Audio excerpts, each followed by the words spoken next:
Hey there, welcome back to High Infidelity, the best channel for cheating stories. Like and subscribe to channel for more spicy stories. Now, let's get into today's story video. The day I caught my fiancé cheating 2 days before our wedding. So, I've recounted this story a few times on Reddit, but I felt this subreddit would be the best way to get it out of my system. For reference, I'm now 31 years old male. However, this occurred in 2014, when I was 26 and my ex-fiancé was 25, female, let's call her Barb.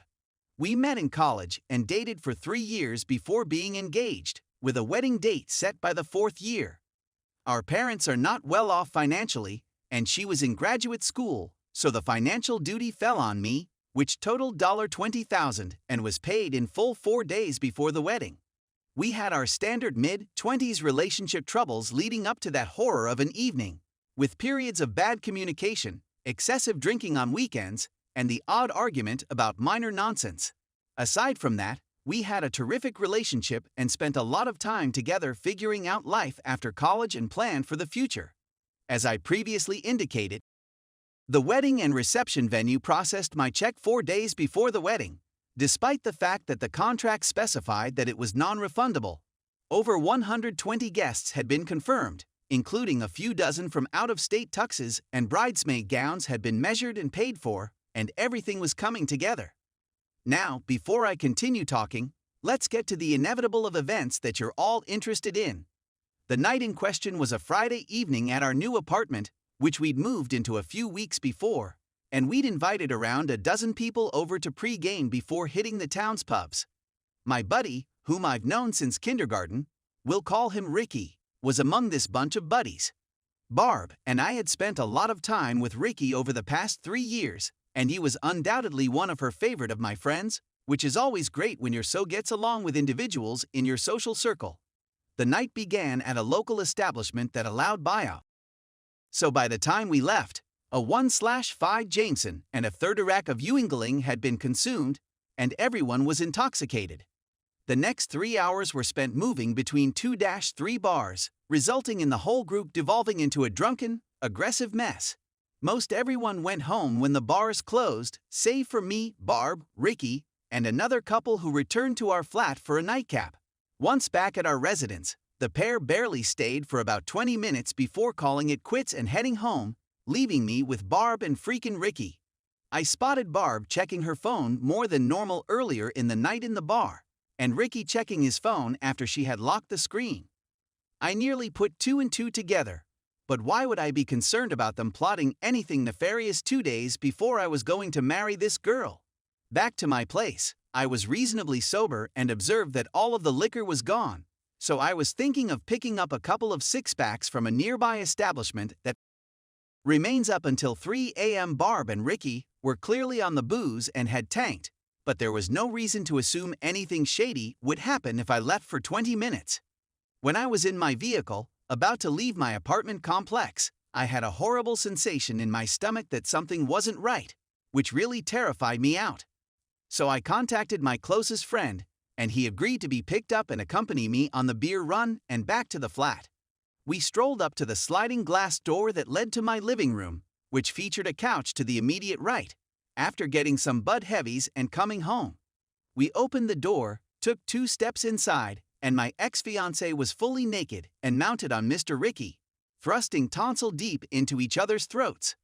The remarkable thing about the circumstance was that neither of them seemed to realize that my friend and I were just 10 feet away, observing their intoxicated antics. I lost it after 7-10 seconds of trying to absorb the present scenario. Dropped the liquor, shoved her backward off Ricky fully, and delivered 2 powerful right punches to Ricky's eye and cheek while he was still flat on his back with the most horrified expression on his face.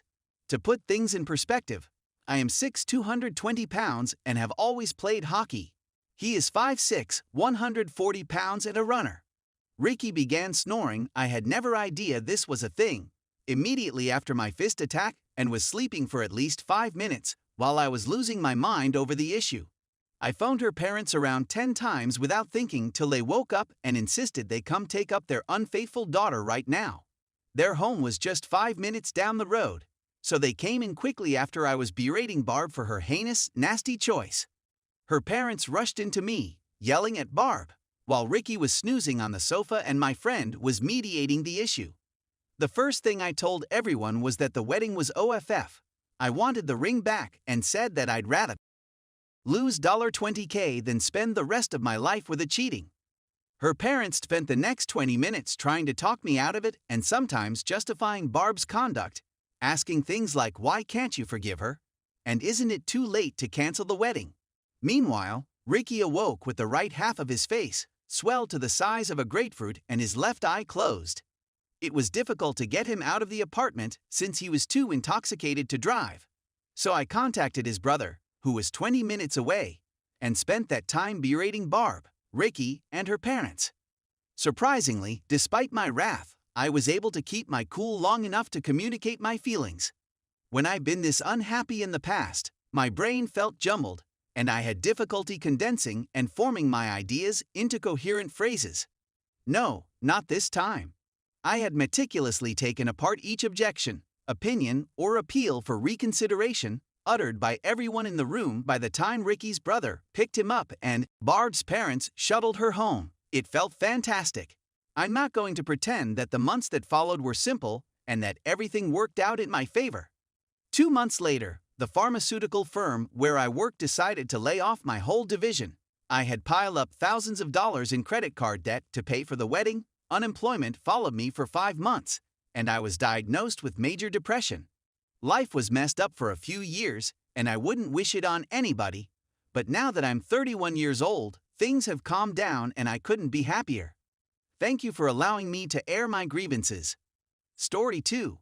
Wife cheated on me with mutual friend 2 days ago. Spent whole weekend with said friend as if nothing had happened. FML.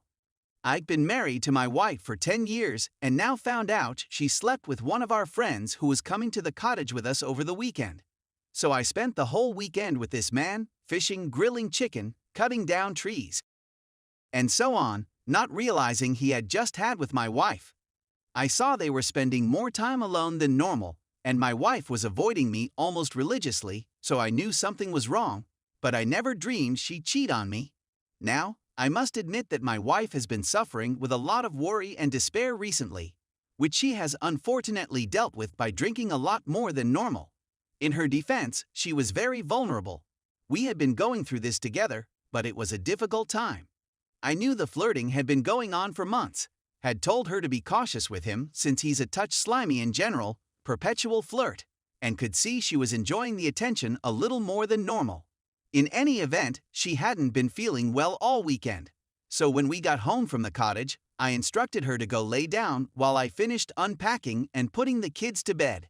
She comes downstairs after they've been tucked away, weeping, and gives me the news. I later learned that it occurred when I left early to set up the cottage with the kids, which, by the way, we were locked out of, so we were really waiting for them to arrive to open, and that there was no alcohol involved. They had also kissed a few days previously, and my wife had given me pictures of her having a bath before that. What the? The unfortunate aspect is that I adore my wife and want everything to work out. She said that things were simple with him since he suffers from anxiety and sadness and so knows how she feels. She seemed to sincerely regret it and claims it occurred in a fog. How am I going to get over this? She also doesn't want me to speak to him because she is afraid he may commit himself. I'm a cool, composed man who simply wants to talk. Is this a reasonable request? Is it possible for me to make things work? Should I do it? I'm not sure what to say right now. Update 1. Confronted her about 4 a.m. and requested that she unlock her phone so I could see her most recent texts. There was a lot of opposition at first, with her claiming she wouldn't do it since it was 4 a.m., she had to work, and so on. She eventually consented, but when she arrived home, she panicked and erased texts. There was still quite a bit of incriminating stuff in there from this evening, suggesting more than a random fling, and that this guy is smitten, wants to steal her away from me, etc. And also that he was actually saying that he wants to kill himself. She was reacting positively, ostensibly to keep him off the cliff, and she claims to me that it was terrible and that she can't imagine kissing or life with him, just me. She has now agreed to keep the phone open from now on, to sever communication completely, to be completely honest, and to the penalties of failing any of those conditions, I'm gone.